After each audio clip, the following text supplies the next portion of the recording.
Уставени денеска не пресече. Дали ќе оценува уставноста и законитоста на кривичното дело, злоупотреба на службената положба.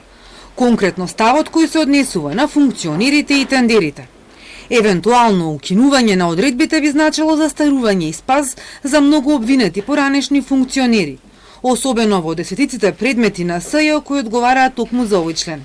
Оваа иницијатива која адвокатот Еленко Миланов ја поднесе уште во септември 2018, а уставен на дневен ред за прв пат ја стави во март 2019, ја преживее и денешната седница. Со 16 проти 2 гласа судиите одлучија да организираат подготвителна седница на која ќе присуствуваат експерти. Дел од судиите беа против подготвителна седница, за да нема ново одложување. Другите пак со став, ако се чекало досега, може да се почека уште малце. Го поддржувам предлогот да има подготвителна седница со експерти за да може судот професионално да донесе одлука.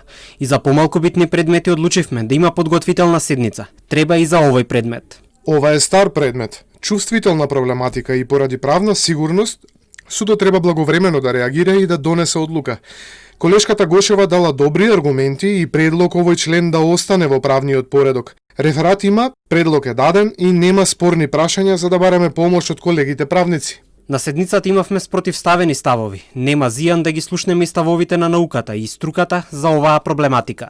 Адвокатот Миланов, кој брани повеќе обвинети од СЈ, вели, ако го повикаат на подготвителната седница, ќе образложи зошто ја поднел иницијативата за овој закон. Одредбата член 353 е премногу нејасна и непрецизна.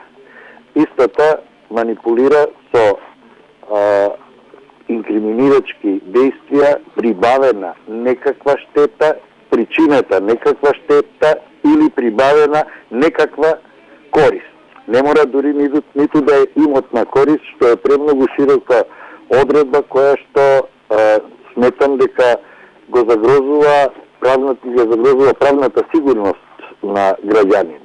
Дали овој член од кривичниот законник, со кој се гонат функционери за злоупотреби со јавни набавки, ќе опстои во оваа форма и со овие казни, ќе се знае дури по есента, за кога уставен ја одложи одлуката, односно планира да има подготвителна седница со експерти.